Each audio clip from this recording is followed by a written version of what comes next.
안녕하세요 여러분. 오늘의 흥미로운 영상 내용은 하버드대 총장 면세지위 박탈 움직임은 극도로 불법이라고 밝혀 그리고 관세 불확실성에도 불구하고 고용주들은 4월에 17만 7천 개의 일자리를 추가했습니다.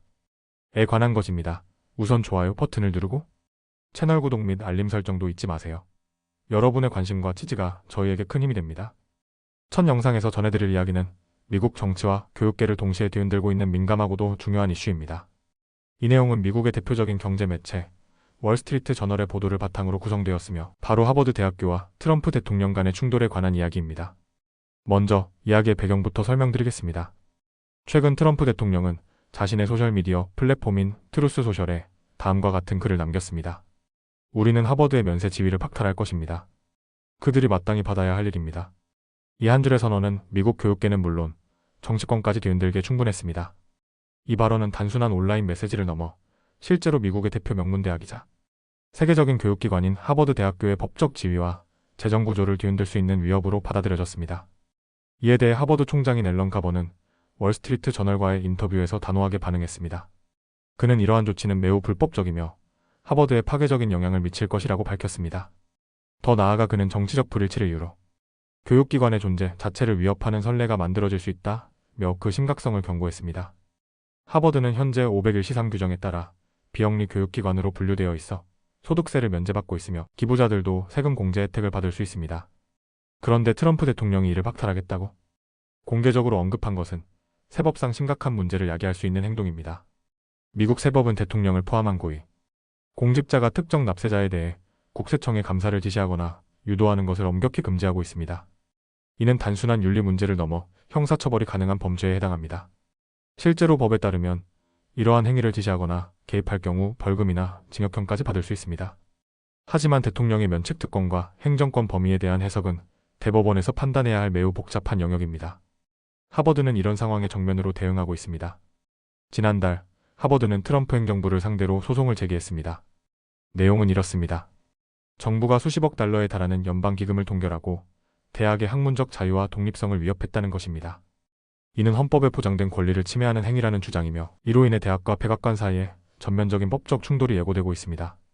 현재 국세청, 즉 IRS는 하버드에 대해 공식적인 조사를 개시하지는 않았습니다. IRS 측도 해당 건에 대해 논평을 거부했으며 하버드 측은 아직 어떠한 연락도 받지 않았다고 밝혔습니다. 그러나 이러한 위협 자체만으로도 대학 운영에는 중대한 압박이 되고 있습니다. 그렇다면 트럼프 대통령은 왜 하버드를 비롯한 명문대학들을 겨냥하고 있는 걸까요? 가장 직접적인 이유는 최근 미국 대학가를 강타한 팔레스타인 지지 시위에 있습니다. 트럼프 행정부는 하버드를 포함한 일부 학교들이 유대인 학생들을 충분히 보호하지 못했다고 판단했고 이에 따라 대학들의 다양성과 포용성 정책을 문제 삼아 연방기금을 중단하거나 면세 지위를 박탈하는 등의 조치를 검토하고 있습니다. 또한 백악관은 이런 대학들을 대상으로 새롭게 구성된 정부 태스크포스를 통해 광범위한 감사를 시도하고 있습니다. 이 과정에서 하버드가 가장 상징적인 타깃이 된 것입니다. 이런 가운데 민주당 지도부도 즉각 반응했습니다. 뉴욕주 상원의원 척 슈머는 IRS 감찰관에게 트럼프 대통령의 발언이 법 위반에 해당하는지를 조사해달라고 요청했습니다. 또한 백악관의 지시로 IRS가 특정 비영리 단체에 대해 감사를 시작했는지도 함께 확인해줄 것을 요구했습니다. 이번 사태는 단순히 한 대학의 세금 문제나 행정부의 정책 갈등을 넘어 교육과 정치의 경계가 어디까지 허용되어야 하는가를 묻는 중대한 사안입니다. 트럼프 대통령의 발언은 그 자체로 법적인 파장을 불러올 수 있으며 실제로 행정부가 이행에 나선다면 미국 고등교육계 전체에 깊은 영향을 줄 것입니다. 그리고 무엇보다 중요한 점은 이 사태가 향후 대선을 앞두고 정치적 상징성을 띠며 더욱 확산될 가능성이 높다는 점입니다. 하버드와 같은 교육기관이 단순한 정치적 타깃이 되는 것을 용인할 것인지 미국 사회는 지금 그 선택의 기로에 서 있습니다. 다음 영상에서 전해드릴 경제 소식은 미국 노동시장에 대한 최신 보고서입니다.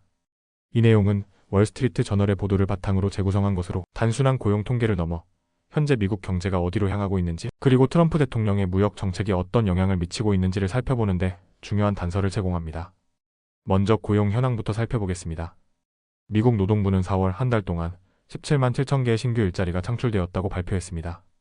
이는 전문가들의 예상을 웃도는 수치로 월스트리트 저널이 경제학자들을 대상으로 실시한 설문에서는 약 13만 3천 개 정도를 예상한 바 있습니다. 하지만 이는 3월에 기록된 18만 5천 개보다는 소폭 줄어든 수치입니다. 실업률은 지난달과 같은 4.2%로 유지됐습니다. 언뜻 보면 고용시장이 여전히 견고해 보이지만 이 수치 이면에는 여러 복잡한 배경이 자리하고 있습니다.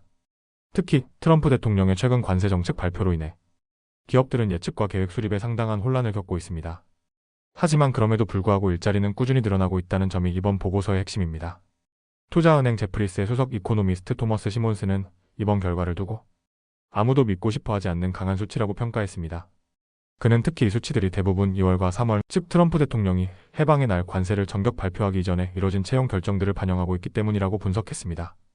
즉, 현재 고용시장의 강세는 이전 분기의 경기 낙관론과 정책적 안정성이 영향을 미친 것이며 앞으로 몇 개월 안에 정책의 여파가 본격적으로 나타날 수 있다는 경고이기도 합니다. 트럼프 대통령은 지난 4월 2일 전례 없이 광범위한 관세 부과 계획을 발표했습니다. 그러나 일주일 만에 관세 부과를 일부 유보했고 같은 달 말에는 연방준비제도 의장을 해임할 가능성을 내비쳤다가 곧바로 철회하는 모습을 보였습니다. 이러한 급변하는 정책 기조는 기업들로 하여금 더욱 신중하게 움직이게 만들고 있습니다. 기업들은 전략 전반을 재검토하고 있으며 일부는 올해 실적 전망을 철회하는 등 상당한 불확실성에 직면해 있습니다. 제너럴 모터스나 제트블루 항공과 같은 주요 기업들도 예외가 아닙니다. 관세 정책 하나가 미국 산업 전반에 얼마나 큰 영향을 주고 있는지를 보여주는 단적인 사례입니다. 하지만 주목할 점은 아직 대규모 해고로까지 이어지지는 않았다는 점입니다. 많은 기업들이 채용을 보류하거나 속도를 늦추는 선택을 하고 있지만 대대적인 감원은 피하려는 모습입니다. 특히 팬데믹 기간 동안 인력 확보에 어려움을 겪은 기업들은 다시 그 실수를 반복하고 싶지 않아 보입니다. 이런 가운데 트럼프 대통령은 자신의 소셜미디어 플랫폼을 통해 관세 정책이 수십억 달러의 수익을 가져오고 있으며 미국 제조업을 되살리고 있다고 주장했습니다. 그는 우리는 이제 막 전환기에 접어들었고 시작에 불과하다며 경제의 장기적 성장을 낙관하고 있습니다. 그렇지만 경제 전문가들은 보다 신중한 입장을 보이고 있습니다. 아이엔즈 파이낸셜 마켓의 이코노미스트 제임스 나이틀리는 공급망에 대한 관세의 영향이 장기화될 경우 기업들이 고용과 투자를 보수적으로 전환할 수 있다고 경고했습니다. 즉, 지금의 조치는 일시적인 반등일 수 있으며 향후 관세가 본격 반영되기 시작하면 고용시장은 냉각될 수 있다는 것입니다. 실제로 4월 일자리 증가의 상당 부분은 물류와 창고업 등 관세 도입을 앞두고 수요가 일시적으로 늘어난 분야에서 발생한 것으로 보입니다. 이 부문에서는 29,000개 일자리가 늘었습니다. 하지만 구직 사이트인 인디드에 따르면 최근 몇 주 동안은 이 부문에서의 구인 공고가 오히려 줄어드는 경향을 보이고 있습니다. 한편 연방정부 부문에서는 오히려 일자리가 줄었습니다. 지난달 9,000개 일자리가 사라졌고 이는 3달 연속 하락세입니다. 트럼프 행정부가 예고한 대규모 정부 조직 감축 정책이 점진적으로 반영되고 있는 것으로 해석할 수 있습니다.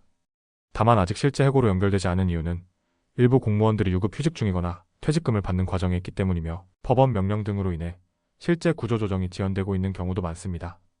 또 다른 변수는 이민 정책입니다.